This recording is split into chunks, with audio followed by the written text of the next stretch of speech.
saudara yang terkasih di dalam nama Tuhan Yesus, apa kabarnya hari ini?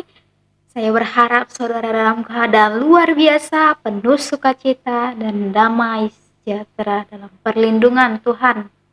Baiklah saudara, pada hari ini kita akan menyaksikan sebuah kesaksian dari saudara kita Saya waktu dan dia kita akan mendengarkan bagaimana kisah kehidupannya ketika dia menerima Tuhan Yesus sebagai juru selamatnya.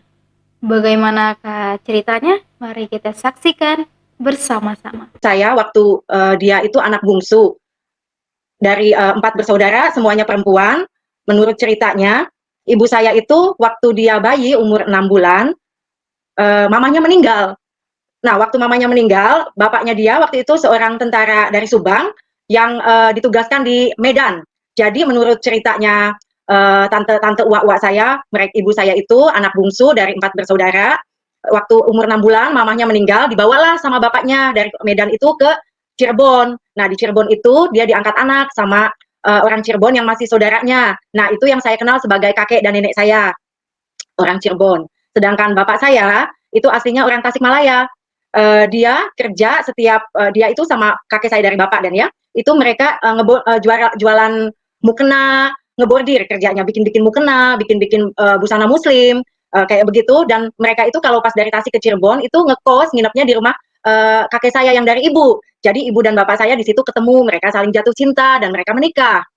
Nah, karena karena mereka sudah menikah itu karena ibu saya kan anak ya dikatakanlah anak satu-satunya walaupun dia 3 bersaudara yang lainnya tuh udah dewasa. Jadi kakak-kakaknya dia itu uwa saya tuh udah pada dewasa jadi udah pada keluar rumah kerja. Ibu saya itu benar-benar diangkat anak sama orang Cirebon ini kayak anak satu-satunya gitu. Jadi saya itu di situ orang tua saya menikah dan sesudah menikah pun kakek dan nenek saya bilang udah tinggal aja di sini kan rumah besar apalagi kamu anak satu-satunya udah di sini aja tinggalnya di Cirebon ya.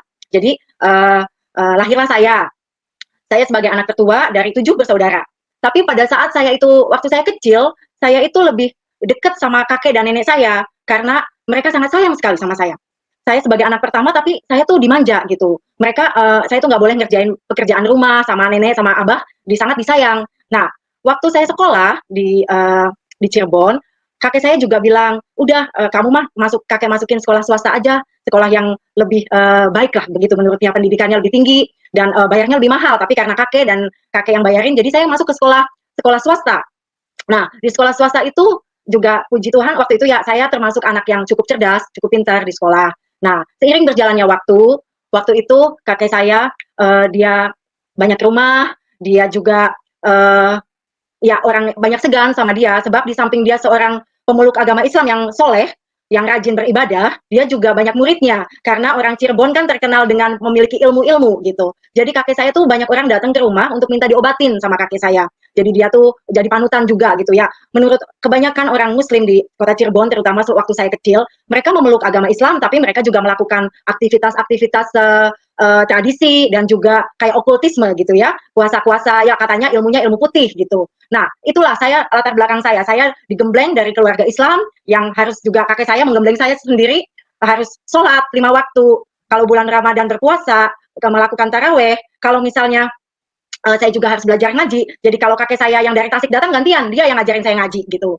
Nah, pada saat umur saya 10 tahun, waktu itu saya tuh sebagai anak karakter saya anak yang nurut gitu. Saya anaknya sangat bisa dibilangin. Jadi kalau misalnya itu ayo kalau orang Sunda mah bilangnya neng, kalau orang Cirebon mah bilangnya nok. Nok, kalau pagi-pagi tuh bangun sholat subuh gitu. Jadi saya bangun sholat subuh dan saya lakukan itu dengan nurut gitu. Dengan kayaknya menurut saya tuh keyakinan yang paling benar. Jadi saya disayang sama keluarga, sama kakek. Jadi saya menurut sama dia gitu. Jadi saya melakukan sholat subuh. Terus kalau misalnya itu sekolah, sholat belajar lah sebagai anak. Mulai umur saya ingat, mulai sekolah SD terutama, saya udah mulai digembleng untuk sholat 5 waktu. Kalau bulan puasa Ramadan saya juga berpuasa. Kalau misal melakukan taraweh. Nah, terus juga kalau misalnya saya ada perlombaan di sekolah, saya selalu bilang sama abah saya besok ada perlombaan ke sekolah atau ada ulangan. Abah selalu bilang, ya udah nanti malam kamu sholat tahajud ya, gitu. Kamu minta supaya kamu menang dan itu juga saya lakukan. Dan saya pernah juara matematika di 1 SD Kota Madia Cirebon waktu itu.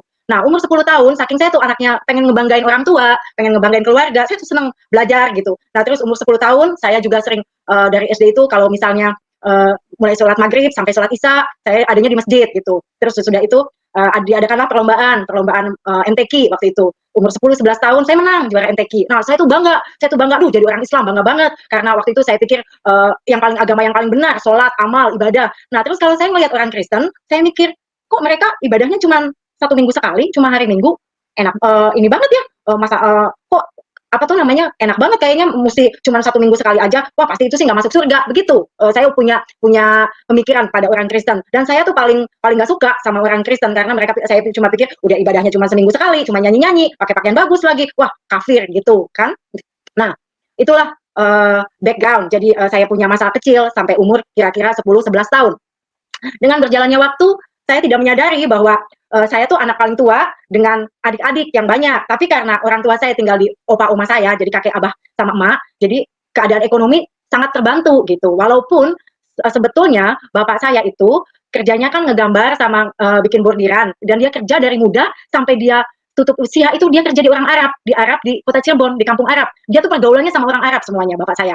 Nah, bapak saya itu orangnya sangat-sangat sayang, tapi dia tidak menunjukkan sayangnya ke saya. Jadi dia tuh pendiam, orangnya sangat pendiam, tapi saya tidak kehilangan itu pada saat itu saya tidak memerlukan gitu karena saya dapat kasih sayang dari abah sama emak saya gitu. Nah, pada umur saya sekitar 11 tahun, abah saya jatuh.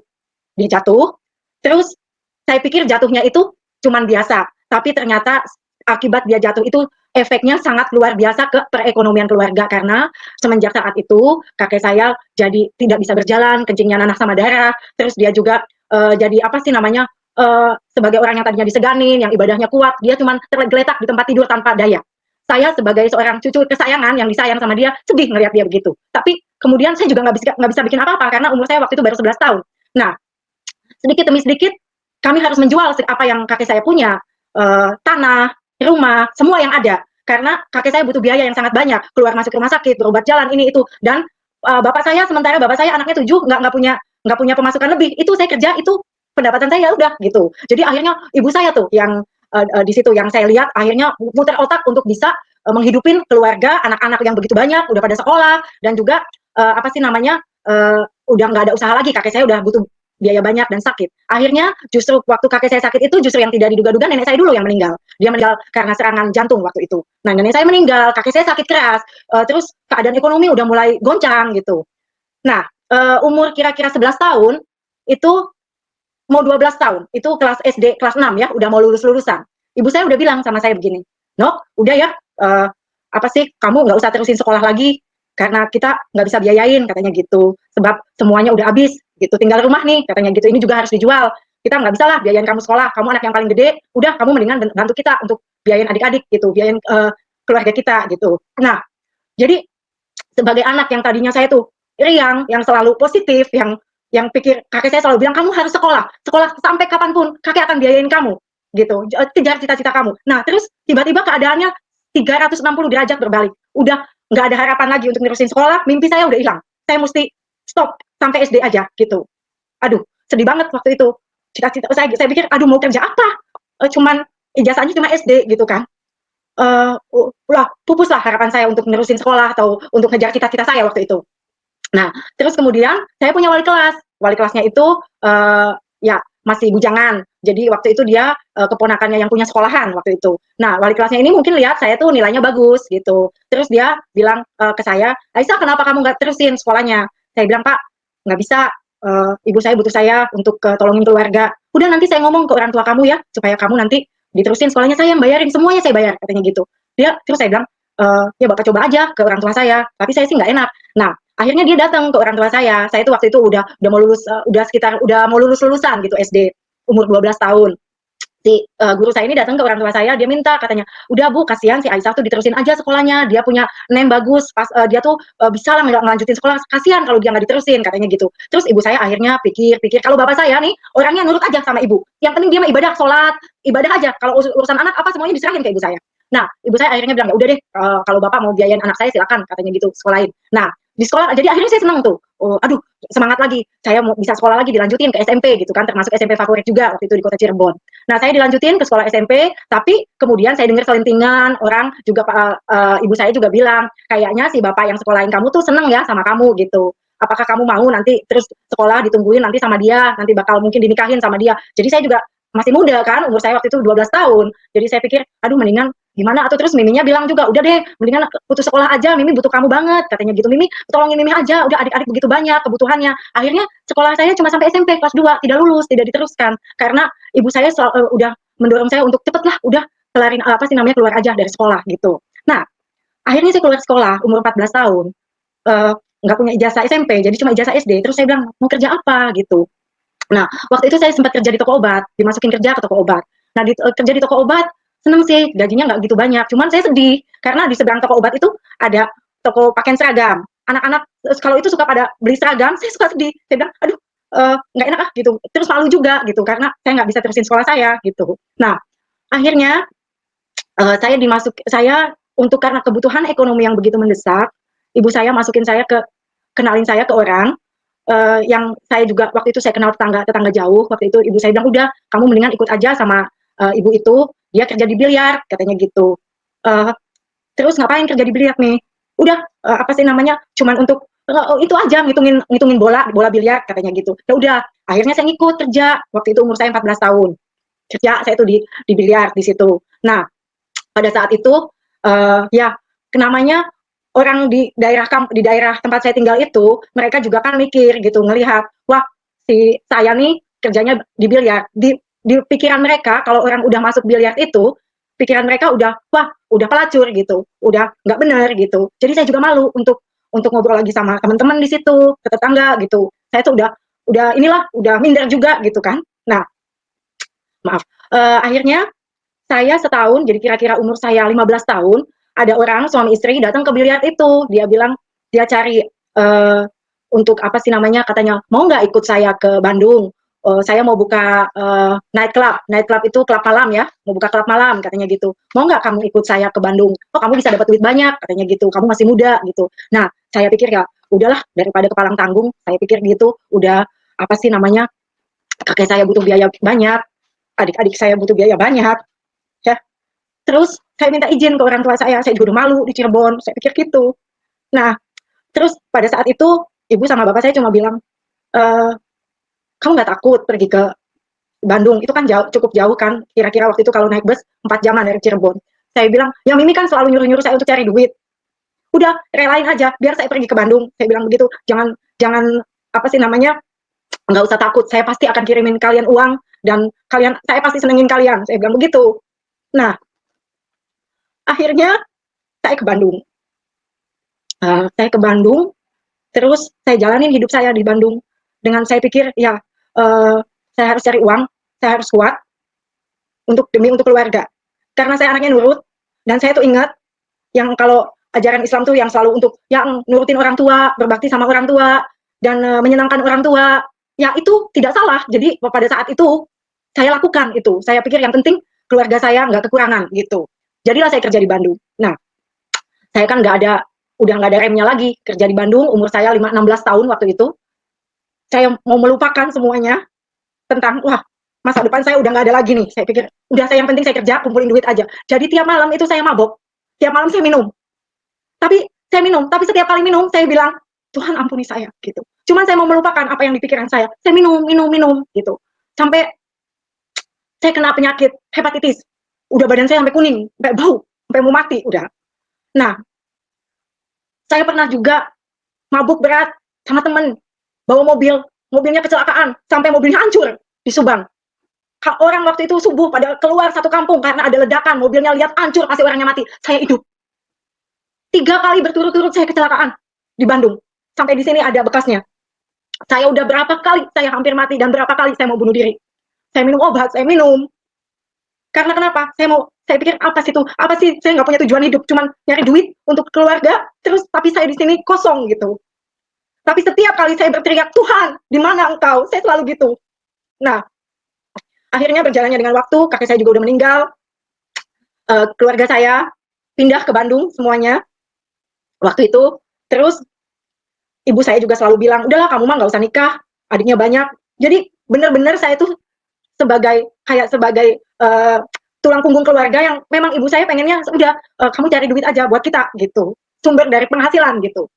Nah, sedangkan bapak saya nggak banyak ngomong, bapak saya cuman ngeliat tapi nggak banyak ngomong, ibadah aja santer gitu. Nah, terus waktu saya sudah kecelakaan berkali-kali, saya udah mau bunuh diri, udah silet-silet di sini semua. Saya pikir, tapi nanti saya kalau mati saya kemana ya? Saya tanya, kalau saya mati saya kemana? Apakah amal ibadah saya itu cukup untuk nutupin dosa saya? Walaupun saya udah berikan semuanya buat orang tua saya, itu kan? Nah, satu malam saya kerja, ada satu perusahaan, dia bawa tamu. Nah, tamunya ini orang Belanda, tapi saya nggak tahu orang Belanda karena dia mukanya muka muka orang Indonesia, muka Chinese. Nah, saya dikenalin, ngobrol, akhirnya ini orang bilang, kamu kan masih muda, kamu nggak mau sekolah? Dia tanya gitu ke saya. Saya bilang, enggak lah, saya udah jadi tulang punggung keluarga, saya mau senengin orang tua aja. Saya cuma bilang gitu. Terus saya juga pikir, dalam pikiran saya tuh, gak ada laki-laki yang mau ngawinin saya waktu itu. Karena kenapa? Wow, udah hancur-hancuran hidup saya.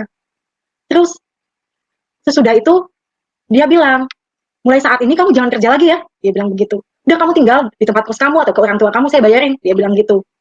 Terus saya bilang, tapi nggak bisa, adik-adik saya banyak. Saya bilang begitu. Terus dia bilang, udah, jangan, jangan kerja lagi. Dia bilang gitu. Terus semenjak saat itu dia itu orang yang dari Belanda lagi kerja di Indonesia.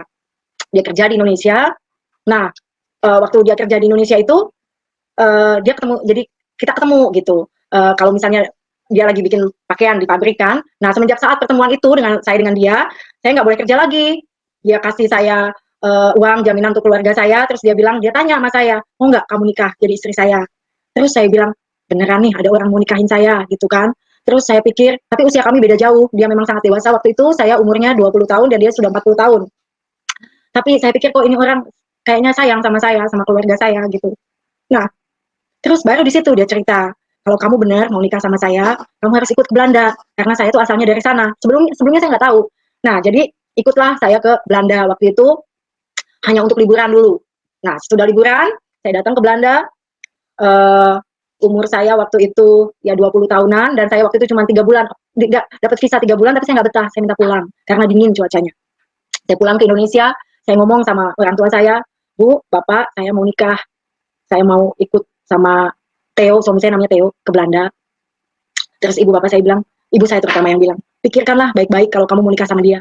Karena dia itu agamanya Kristen, karena memang dia agamanya Kristen. Orang tuanya, mami mertua saya itu orang Manado. Jadi mereka memang dari keturunan Kristen gitu. Terus lebih baik jangan, katanya gitu. Tapi saya bilang, ini hidup saya mesti, saya mau sekarang mau pikirin hidup saya, mau pilih hidup saya. Ya akhirnya ibu saya, orang tua saya nggak setuju. Orang tua saya nggak setuju, jadi Theo yang suami saya ini dia nyusul saya ke Indonesia, dia bawa saya ke Belanda. Saya ke Belanda tanpa disetujui orang tua saya. Orang tua saya nggak mau saya nikah sama suami saya ini gitu karena menurut dia perbedaan umur dan juga saya tahu ibu saya akan kehilangan income, nggak kehilangan keuangan gitu. Sedangkan saya pikir ya udah, yang penting saya sekarang harus juga mikirin masa depan saya gitu. Saya akhirnya ikut ke Belanda. Berjalannya dengan waktu, saya juga ngomong sama Theo, sama suami saya ini. Saya bilang saya mau nikah sama kamu, tapi saya nggak mau masuk Kristen. Terus si Theo-nya juga bilang sama saya, oke, kalau kamu nggak mau masuk Kristen, saya juga nggak mau masuk Islam. Jadi kita nikah ke catatan sipil aja, gitu. Agama kita masing-masing ya, dia bilang begitu. Jadi kami menikah di catatan sipil di Belanda dengan agama kami masing-masing. Dia Kristen, saya Islam, gitu. Nah, eh, saya masih waktu itu tahun 94 saya ke Belanda pertama kali. Nah, tahun 96 saya menikah di Belanda. Tahun 96 kami menikah, terus saya mulai ya saya nggak banyak teman di sini, saya nggak ada saudara di sini. Saya juga waktu itu masih tinggal di mertua dan cuaca yang dingin, bahasa yang tidak dimengerti, semuanya serba baru buat saya. Dan itu satu pergumulan. Yang lain lagi karena saya pun udah ya kalau kontak ke Indonesia mereka juga sepertinya sangat dingin gitu. Nah, akhirnya saya waktu itu sangat terpuruk.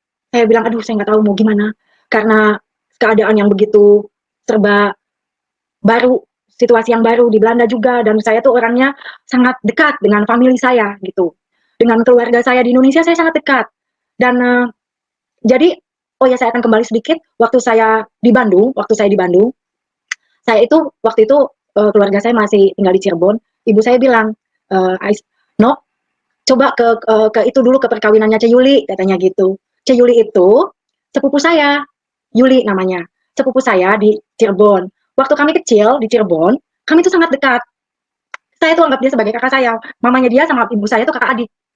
Nah, Yuli ini sama saya tuh selalu sama-sama dari kecil.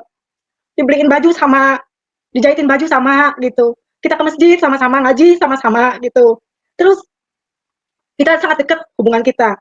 Nah, waktu saya dengar dia menikah, karena waktu saya ke Bandung, saya udah nggak ada kontak lagi. Waktu dia dewasa, saya dewasa, kontak kami agak agak renggang karena saya juga harus mikirkan kehidupan orang tua saya, keluarga adik-adik saya mesti bantu gitu. Akhirnya saya dengar dari ibu saya, Yuli nikah, katanya kamu ke pernikahannya Yuli ya, datang dari Bandung. Oke, saya datang ke Cirebon. Nah, waktu saya datang ke Cirebon ke pernikahannya Yuli itu, saya kecewa sama Yuli karena Yulinya waktu itu menikah dengan orang Kristen dan dia sudah masuk Kristen waktu itu. Jadi saya sempat marah, saya sempat kecewa sama dia. Saya sampai bilang, emang dikasih apa sih sampai masuk Kristen? Emang emang dijanjiin apa sih sampai masuk Kristen? Kan kita dulu pernah janji, kalau apapun yang terjadi kita iman kita tetap kuat. Saya bilang begitu sama dia. Terus Yuli cuma bilang, kamu nggak ngerti, Cica doain kamu, katanya gitu. Udah deh, saya abis itu saya pulang lagi ke Bandung, saya nggak ada kontak lagi tuh sama dia. Dan kalau misalnya itu juga saya bilang sama ibu saya, udahlah jangan kontak-kontak lagi, udah pada jadi Kristen. Saya bilang begitu. Nah, kembali saya di Belanda. Waktu di Belanda keadaan saya sangat sangat tidak tidak uh, saya tidak bahagia waktu itu karena saya kangen sama keluarga saya juga, pengen pulang juga gitu. Nah, waktu itu saya hamil anak saya yang pertama. Saya pergaulan saya di sini cari orang Islam, di Belanda juga saya cari orang Islam waktu itu pergaulan saya. Terus saya dikasih Al-Quran waktu itu. Waktu itu suami saya masih punya restoran, ada yang kerja di dapur, Ibu Suci namanya, saya masih ingat. Bu, punya Al-Quran nggak? Saya bilang gitu. Ada, katanya mau. Ya udah sini mau. Saya bilang gitu. Saya baca Al-Quran. Saya baca Al-Quran. Saya pikir saya mau tenang nih. Kalau baca Al-Quran mungkin jadi tenang. Saya bilang begitu. Saya pikir begitu. Nah, saya bawa Al-Qurannya dari si ibu itu. Nah, saya masuk ke kamar tidur saya. Di kamar tidur saya ada Alkitab ibu mertua saya. Terus saya lihat Al-Quran. Saya bilang, saya mau baca ini Alkitab, kayak gitu. Karena kalau Al-Quran tulisannya Arab tapi di bawahnya ada artinya kan. Nah, saya baca Alkitab. Saya buka kitab Kejadian.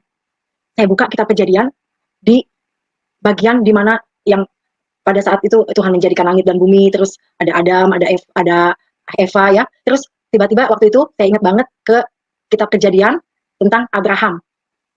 Di situ saya membaca Abraham membawa Ishak untuk dikorbankan. Saya kaget. Saya bilang, loh, kok Abraham membawa Ishak yang dikorbankan? Bukannya Ismail yang dikorbankan? Saya mikir, saya bandingin. Mana yang benar? Saya bilang, saya selama ini diajarin tentang pengorbanan Nabi Ibrahim mengorbankan Ismail. Makanya ada hari raya Idul Adha, haji gitu kan. Terus saya pikir kok sekarang malah jadi Abraham mengorbankan Ishak. Saya pikir siapa yang benar ini? Nah, saya merenung, saya bergolak, saya pikir Tuhan, siapa ini yang dikorbankan? Saya bilang begitu. Terus, tapi sementara itu sebelum sebelum kejadian itu, saya itu sering sering masuk juga suami saya ke gereja. Tapi kalau ke gereja dia suka tanya, kamu mau ikut nggak? Saya bilang enggak, saya di rumah aja. Tapi satu saat saya pikir daripada di rumah sendirian ikut aja ke gereja. Tapi setiap kali ke gereja, batin saya juga rasa bersalah gitu. Aduh ya Allah, ampunin saya ini udah masuk ke gereja, udah dosanya udah kebangetan gitu. Terus tapi saya juga nggak mau ikut-ikutan nyanyi, nggak mau ikut-ikutan doa, saya cuma duduk aja gitu sambil sambil baca-baca minta-minta ampun sama sama Allah gitu. Terus akhirnya tiap kali pulang dari gereja di restoran suami saya dulu tuh atau di rumah ibu mertua saya mereka nyetel kaset lagu-lagu rohani. Nah, lagu-lagu itu saya hafal, jadi hafal di ingatan saya gitu. Jadi tiap kali itu saya suka nyanyi sendiri gitu. Kasih pasti lemah lembut gitu. Kasih pasti memaafkan, lagu itu terus yang sering diulang-ulang di setel waktu itu. Nah, kalau saya mulai nyanyi gitu saya bilang, jangan nyanyi nggak boleh gitu kan. Nah, itu sampai akhirnya saya membaca Alkitab, sampai akhirnya saya tertidur. Waktu saya tidur, saya dibangunin oleh cahaya yang sangat terang benderang. Dan dari cahaya itu saya dengar dengan jelas satu suara yang mengatakan, datanglah aku mengasihimu. Saya bangun. Waktu saya bangun, saya bilang, suara Tuhankah itu? Masa sih Tuhan mengasihi aku? Tuhan tahu nggak apa yang sudah aku buat? Aku bilang gitu. Saya bilang begitu. Terus saya bilang, Tuhan, kalau memang Engkau Allah yang benar, kalau memang Engkau Tuhan Yesus, saya mau anak yang saya kandung perempuan, Tuhan. Lahir dengan sehat, Tuhan. Karena saya takut, saya banyak pakai obat, saya minum. Saya takut anak saya cacat, saya bilang. Saya mau anak saya lahir sehat dan perempuan. Kalau Engkau, Tuhan Yesus adalah Tuhan. Karena tidak mudah buat seorang Islam yang diajarkan bahwa Allah itu tidak beranak dan tidak diperanakan. Bagaimana mungkin saya bisa percaya Yesus itu Tuhan kalau bukan kuasa Tuhan sendiri yang menjelaskan, Roh Kudus menjabarkan. Di situ Tuhan sewaktu semenjak kejadian itu, hati saya jadi kepengen tahu bener nggak sih Yesus itu Tuhan, bener nggak sih Yesus itu Tuhan. Sampai akhirnya sesudah mimpi itu saya melihat sinar yang terang. Saya rasa saya nggak mimpi karena waktu itu saya kebangun, saya lihat begitu cahaya yang terang dengan suara yang begitu jelas, datanglah aku mengasihimu. Ada satu ketenangan, ada satu ketenangan di dalam batin saya. Ada pribadi yang mengasihi saya. Nah, semenjak saat itu hari-hari saya sering jalan. Waktu itu saya hamil besar, sampai akhir saya terus bilang, kalau Tuhan, Kau Yesus adalah Engkau Tuhan, kasih saya anak perempuan yang sehat. Akhirnya saya melahirkan seorang anak perempuan yang cantik, yang sehat, yang cerdas. Puji Tuhan. Sesudah itu beberapa kali saya menguji Tuhan. Saya tidak langsung percaya, saya beberapa kali menguji. Benarkah Engkau Yesus Tuhan? Ditunjukkan, dibukakan. Saya diberi pewahyuan oleh Roh Kudus bahwa dialah memang benar-benar anak Allah yang hidup, Tuhan Yesus, juru selamat manusia. Saya bersujud, saya bilang, Tuhan, saya nggak mau lari lagi, saya nggak mau keraskan hati saya lagi, saya mau terima Tuhan sebagai Tuhan dan juru selamat dalam hidup saya. Dan sampai hari ini, kemudian saya dibaptis, saya menghubungi Ceyuli, saya punya sepupu yang sudah pelayanan waktu itu di gereja di Cirebon, dan oleh kasih karunia Tuhan, saya juga akhirnya dengan suami waktu itu pulang ke Indonesia dengan bayi yang anak saya pertama, anak kami pertama, Rika. Kami ke Indonesia, kami berdua dapat konseling pernikahan, kami berdua dapat konseling untuk dibaptis, akhirnya kami dibaptis dan pernikahan kami diberkati di gereja di Cirebon, dan anak saya juga diserahkan kepada Tuhan. Itu kira-kira 25 tahun yang lalu. Semenjak saat itu, bukan berarti kami hidup tanpa pergumulan. Pergumulan kami banyak, tapi saya punya pengharapan di dalam Yesus. Semenjak itu, saya mau lebih kenal lagi dengan Tuhan Yesus yang hidup, bertumbuh dalam iman saya, dan jadi berkat. Dan akhirnya, saya mengucap syukur, walaupun di tahun-tahun pertama sangat sulit untuk mengatakan kepada orang tua saya, karena semenjak waktu saya masuk Kristen, kalau saya pulang ke Indonesia, bapak saya tuh nggak mau nemuin saya. Kalau misalnya ada, kan karena kita juga banyak teman di Cirebon tuh orang-orang Kristen, jadi saya suka ngundang mereka ke rumah untuk doa gitu. Dan kalau itu bapak saya udah nggak mau ketemu tuh, bapak saya udah pergi aja tanpa pamit ke kita, dia pergi ke Tasik, ke kampung halamannya. Nah sedangkan saya kan sama suami dengan anak-anak kalau ke Indonesia kan paling untuk 4 minggu, jadi saya pikir kok saya manggil bapak saya tuh AA, kok AA tega ya, ketemu saya nggak setiap tahun, saya pulang cuma 4 hari, 4 minggu, tapi kalau kalau ada teman-teman saya orang gereja datang tuh dia nggak mau ketemuin saya tuh bener-bener ngambek gitu. Kok tega, saya pikir nggak mau sampai segitunya gitu, nggak mau lihat saya. Nah, ibu saya sama tante saya yang masih sampai sekarang juga masih Islam, dia juga bilang waktu itu saya dengar, mungkin si Nok ini, si Aisyah nih hilang ingatan kali, udah mendingan kita bawa dia mandiin pakai air kembang supaya dia sadar, kayak gitu. Dan berapa kali mereka tuh juga tradisi dan dengan tradisi dan dengan baca macam mantra yang katanya ilmu putih untuk nyadarin saya, mereka tuh udah coba beberapa kali untuk, karena kenapa? Saya pernah datang ke rumah ke Indonesia waktu itu, saya bilang sama suami saya begini, ayo saya ini rasanya kok nggak damai sejahtera di rumah, saya bilang gitu. Coba kita doa, kita berlutut di hadapan Tuhan. Tuhan kenapa sih? Kayaknya hawanya panas kalau di rumah ibu saya. Waktu itu ibu saya udah pulang lagi ke Cirebon. Pada saat kita doa, tiba-tiba mata saya tuh ditunjukin ke bawahnya tempat tidur. Benar, di bawahnya tempat tidur itu ada buntelan yang diisi bermacam-macam rempah-rempah, pokoknya ada kuasa kegelapan gitu, yang ingin supaya membuat kita tuh jadi kepanasan, gak damai sejahtera, jadi antara saya dengan suami dibikin ribut gitu sama ibu saya. Dan saya lihat di dalam nama Yesus, kami doa, kami patahkan, dan itu sampai akhirnya ibu saya tuh bilang, saya tuh baru sadar sekarang, punya anak seperti kamu, ibu bangga katanya, ibu mau ikut Tuhan kamu. Itu, akhirnya ibu saya juga terima Tuhan Yesus. Dia sudah meninggal sekarang, tapi dia sudah diselamatkan. Dan adik saya yang bungsu, dia juga sudah dibaptis dan dia sudah terima Tuhan Yesus. Adik saya yang laki-laki, tahun lalu dia pernah, waktu saya pulang ke Indonesia, taruh pisau di leher saya. Dia bilang, kembali nggak kamu ke jadi Islam? Kembali nggak daripada kamu masuk neraka? Adik saya yang taruh pisau itu, dia tahun lalu, dia bilang ke saya mau ikut Tuhan kamu. Karena Tuhan kamu tuh Luar biasa, saya nggak tahu kenapa saya pengen ikut Tuhan kamu. Akhirnya saya telepon, saya kontak si Yuli ini, sepupu saya. Cek, tolong layanin dia mau terima Tuhan. Saya di sini jauh. Saya kasih adik saya untuk ke Yuli untuk doa di sana untuk terima Tuhan. Akhirnya dia mau terima Tuhan Yesus juga. Dan saya masih ada 2 orang adik, perempuan dan laki, yang saya percaya 1 orang diselamatkan, seisi rumahnya akan diselamatkan. Itu janji Tuhan. Saya percaya. Saya sangat bangga dengan Tuhan Yesus yang saya sembah, Tuhan yang hidup, Tuhan yang benar, Tuhan yang penuh kasih dan sayang, Tuhan yang menjadikan saya yang tadinya tidak berharga di matanya, Tuhan yang memberikan masa depan, Tuhan yang pegang janji. Terima kasih. Itu kesaksian hidup saya. Semoga menjadi berkat buat setiap yang mendengarnya. Sungguh luar biasa saudara kesaksian yang telah kita dengarkan. Baiklah, kiranya Tuhan menyertai setiap kita dimanapun kita berada, dan kesaksian ini dapat menginspirasi setiap kita, dapat membuat kita semakin percaya bahwa Yesus Kristus adalah Tuhan. Firman Tuhan dalam Roma 5 ayat 5, dan pengharapan tidak mengecewakan, karena kasih Allah telah dicurahkan di dalam hati kita oleh Roh Kudus yang telah dikaruniakan kepada kita.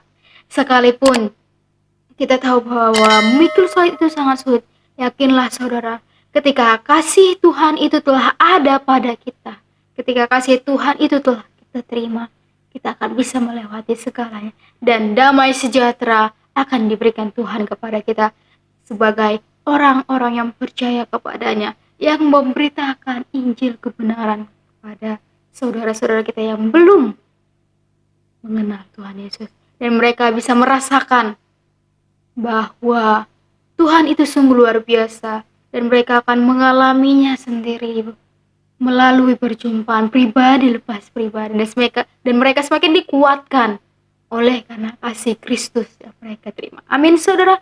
Baiklah, kiranya kesaksian pada hari ini menjadi sumber berkat dan menginspirasi bagi kita dimanapun kita berada yang mendengarkan pada saat ini. Mari kita bersama-sama terus mengabarkan tentang Injil kebaikan kasih karunia Tuhan. Baiklah saudara, bersama dengan saya Ayu Lestari Walau dari channel Khotbah Pendeta mengucapkan Tuhan Yesus memberkati. Shalom.